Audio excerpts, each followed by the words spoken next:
Hi guys, it's Ali. So welcome to another basic luto serye. So sawa ka na ba sa kakaluto ng adobo at tinolang manok? Subukan naman natin ang ganitong paraan ng pagluluto, ang creamy chicken.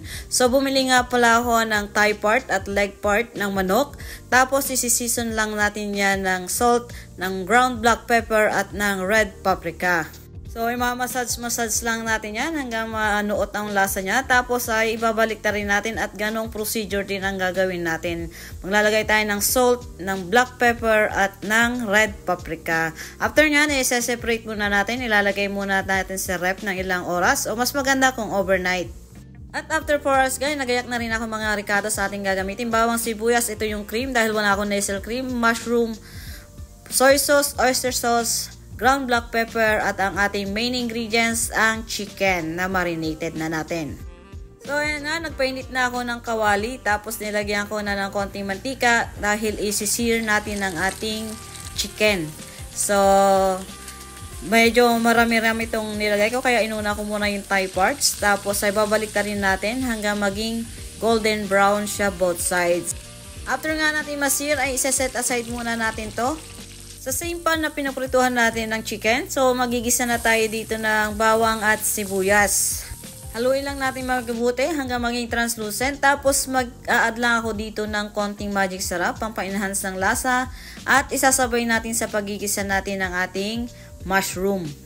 Imimekos-mekos lang natin ng bahagya yan. Tapos ay nag-add na ako dito ng cream. So, dahil ito lang naman ang available sa mga grocery store na malapit sa bahay at hindi naman ako nakabili ng Nestle cream sa Filipino store.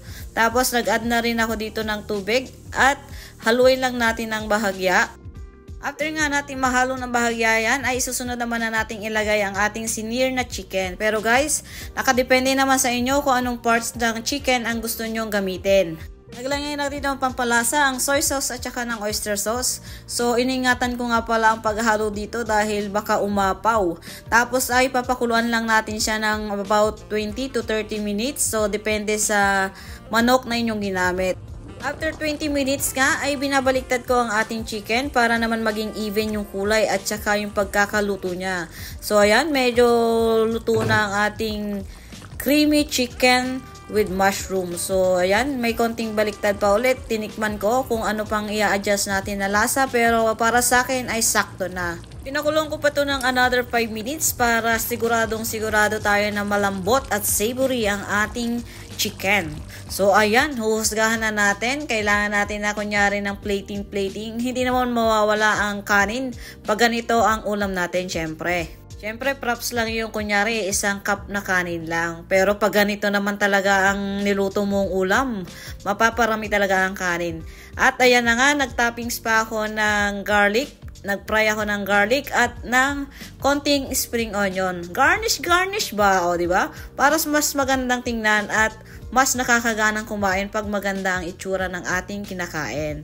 So, ano pang hinihintay nyo guys? Subukan nyo na rin ang ganitong recipe dahil pag nasubukan mong iluto to, baka hindi ka na kumain sa mga fast food at paborito mong restaurant dahil napakasimple lang pala nito at napakadaling gawin sa loob ng bahay. So kung makikita nyo naman guys, napaka-juicy at savory ng ating menu of the day.